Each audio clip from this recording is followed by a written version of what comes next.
আগামী নির্বাচনে বিএনপি ৫০ থেকে ১০০টি, বড়জোর ৫০ থেকে ১০০টি সিট পেতে পারে।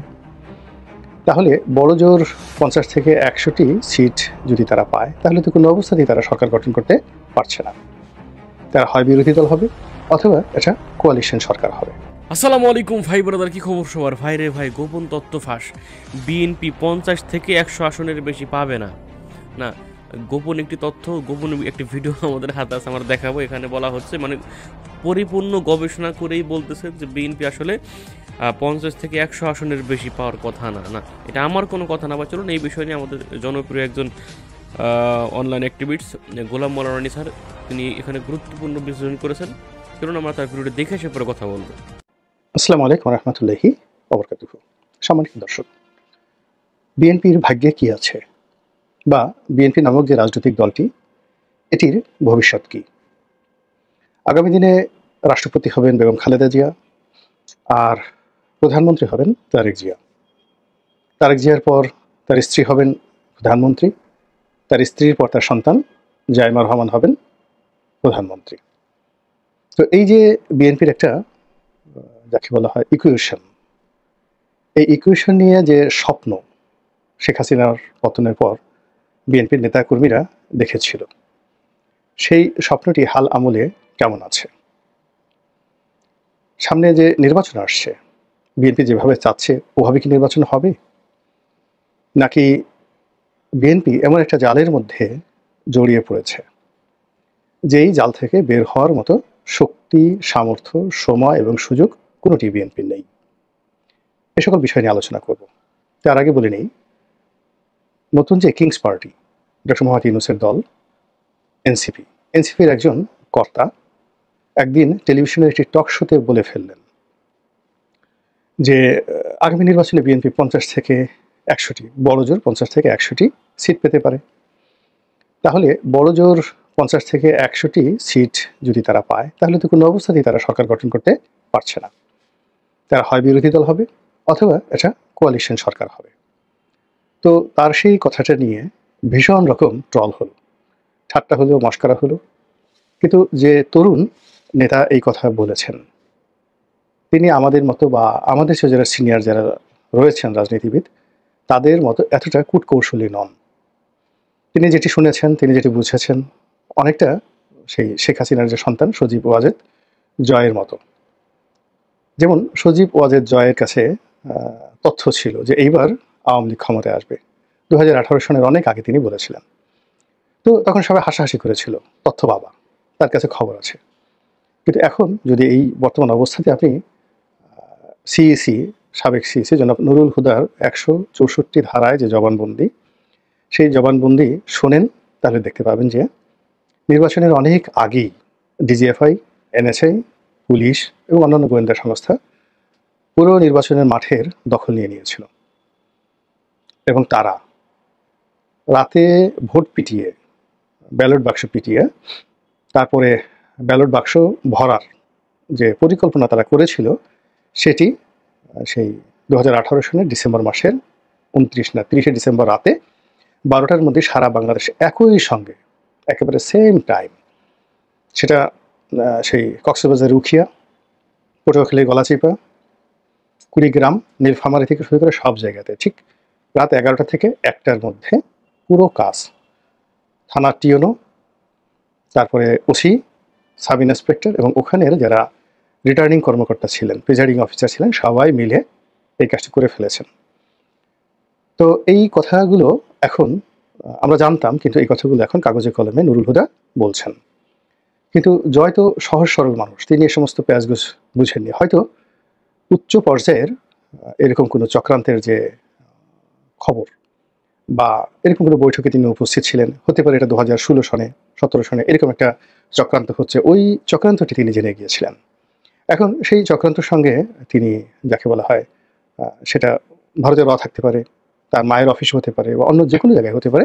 তো এই কথা শোনার পর তিনি প্রেসের সামনে এসে এমনভাবে কথাটা বলে ফেলেছিলেন, যখন তার মুখ দিয়ে এই কথা শোনার পর মনে হয়েছে যে এটি একটি বালখিল্য।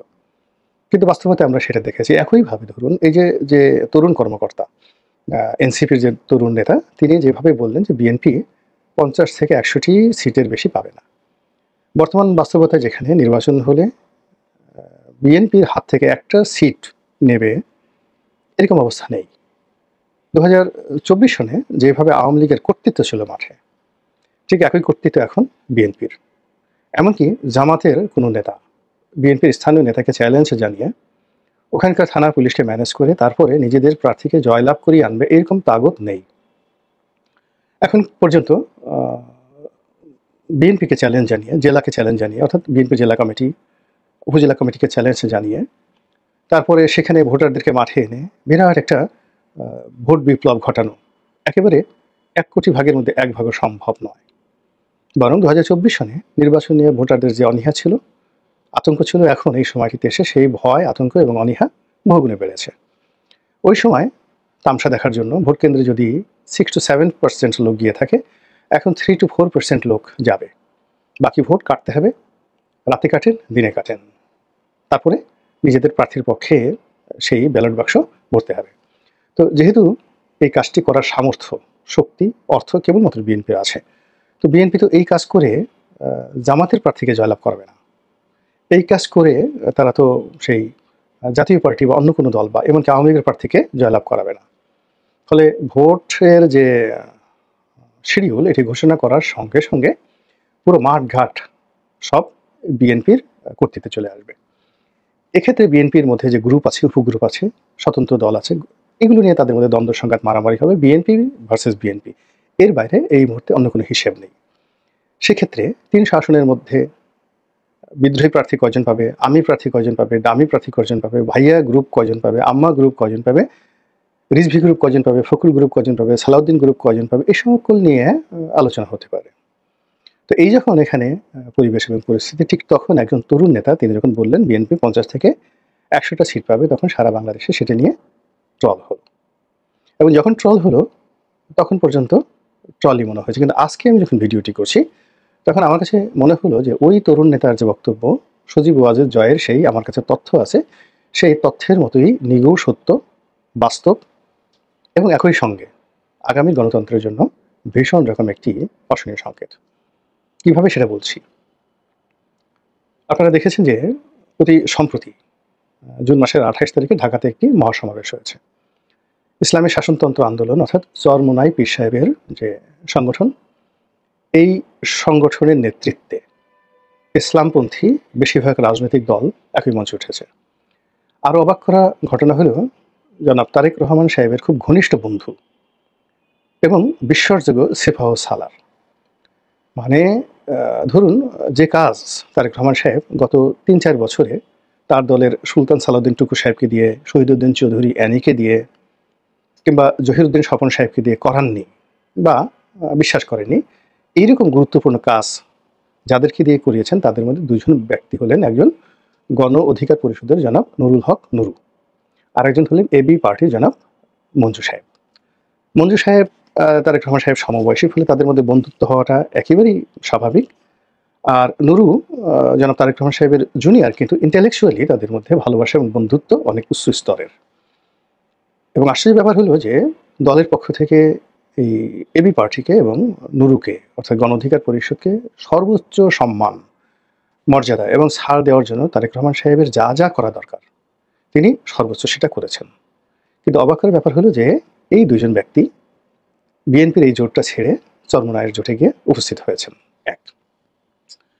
2 নম্বর হলো যে এই মুহূর্তে রাজনীতির সবচেয়ে বড় ট্রাম্প কার্ড, সেটি হলো সংখ্যানুপাতিক হারে নির্বাচন। তো সংখ্যানুপাতিক হারে নির্বাচন মানে রাজনৈতিক দলগুলোর নামে ভোট হবে।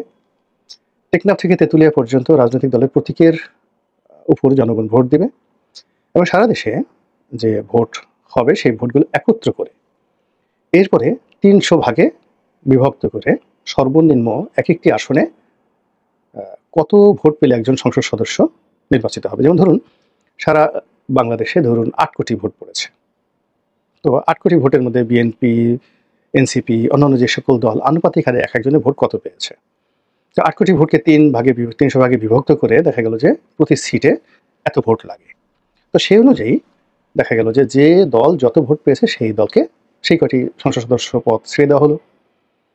এবং এইভাবে ছোট ছোট দলগুলো যারা কখনোই এমপি হতে পারেনি বা সংসদে আসতে পারেনি, তারা অনায়াসে সারা বাংলাদেশে এরকম ভোট পেয়ে তারা কিন্তু 10টি 12টি 15টি 20টি সেই সংসদ সদস্য পদ পেয়ে যাবে।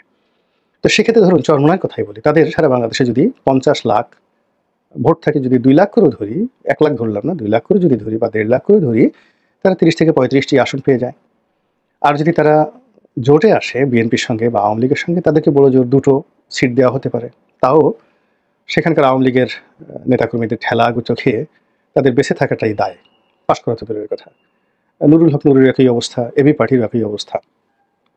তো সেক্ষেত্রে ছোট ছোট রাজনৈতিক দলগুলো সেই 28শে জুন তারিখে ঐক্যবদ্ধ হয়ে তারা যে দাবি করেছে যে সংখ্যানুপাতিক হারে ভোট হবে এবং এর বাইরে তারা নির্বাচনে যাবে না, এবং সরকার তো আগেই সুসুজি দিয়ে রেখেছে রাজনৈতিক দলগুলোর ঐক্য হতে হবে, সংস্কারের ব্যাপারে ঐক্যমত হতে হবে, তা না হলে এই নির্বাচন হবে না। তাহলে এখন চিন্তা করুন যে বাংলাদেশে বিএনপি এবং তার সমমনা 3-4টি দল, তাও ছোট ছোট, এবং এখন পর্যন্ত 3-4টি দল যারা বিএনপির সঙ্গে আছে, অদূর ভবিষ্যতে তারাও থাকবে কিনা যথেষ্ট সন্দেহ রয়েছে। আর অন্যদিকে এনসিপি সহ অন্যান্য যে দলগুলো আছে তাদের সংখ্যা প্রায় 200 হয়ে যাবে, নিবন্ধনযুক্ত দলের সংখ্যা প্রায় 100-র বেশি হয়ে যাবে। জাতিসংঘ আসবে, তারপরে শেষে আমেরিকা আসবে, ইউরোপ আসবে, সারা দুনিয়ার যারা পর্যবেক্ষক তারা আসবেন, এসে দেখবেন যে 100 রাজনৈতিক দল, নিবন্ধিত রাজনৈতিক দল চাচ্ছে যে সংখ্যানুপাতিক ভোট হোক, আর বিএনপি একা চাচ্ছে যে না, এটা হবে না। তাহলে বলুন তো, বিশ্ব যে জনমত এটি কি ডক্টর ইউনূসের পক্ষে যাবে না? যাবে। আর সেক্ষেত্রে যদি সংখ্যানুপাতিক ভোট হয়, তাহলে বিএনপির পক্ষে 50টি বা 100টি সিট পাওয়াই আসলে কঠিন হয়ে যাবে, ভীষণ রকম কঠিন হয়ে যাবে। এবং সেক্ষেত্রে আওয়ামী লীগ তারাও প্রায় 50 থেকে 100টি, এমনকি 150টি সিটও তারা পেয়ে যেতে পারে। তাহলে এই কথাটি, যেটি 28 তারিখের যে মহাসমাবেশ, সেই মহাসমাবেশের মাধ্যমে আমরা যেভাবে বুঝলাম, এটা সেই যে তরুণ নেতা, তিনি আগে শুনেছিলেন, হয়তো ম্যাটিকুলাস ডিজাইনের অংশ হিসেবে 6 মাস আগে শুনেছিলেন, এরপর অনেক দিন বুকের মধ্যে তিনি সেটা পাথর চাপা দিয়ে রেখেছিলেন, এবং একটা সময় আর সহ্য করতে না পেরে রাগ হয়ে তিনি বলে দিয়েছিলেন।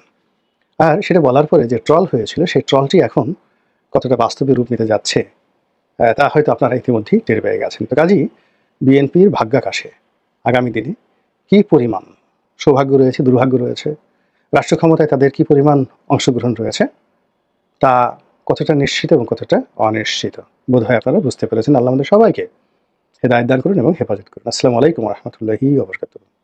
দর্শক, আপনারা এখানে দেখতে পেলেন এবং শুনতে পেলেন, এখানে আমাদের গোলাম আল রনি স্যার তিনি এখানে গুরুত্বপূর্ণ বিশ্লেষণ করলেন। তো আপনারা আপনাদের মূল্যবান মতামত লিখে যাবেন কমেন্টে। আসলে ভাই, বিএনপি কি আসলে 100 থেকে মানে 50 থেকে 100 আসন পাবে? মানে কি হচ্ছে রাজনীতিতে, মানে আগামীর রাজনীতির ভবিষ্যৎ কি? আপনারা আপনাদের মন্তব্য কমেন্ট লিখে যাবেন।